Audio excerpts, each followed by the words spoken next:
Kwanza, chuo anuwai cha Mawego inaandaa warsha ya kuhitimu kwa wafunzwa waliofanya katika miaka 1 au 2 zilizopita katika chuo huu katika hadhi ya kitaifa. Hafla hii inaongezwa mandhari na kikosi maalum cha uigizaji cha Drama Club katika chuo cha Mawego.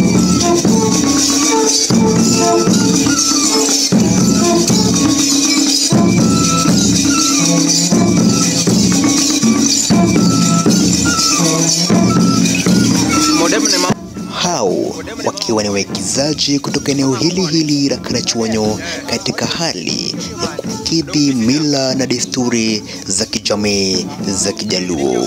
Ndio maana sasa tunakuletea uigizaji wa club drama katika chuo cha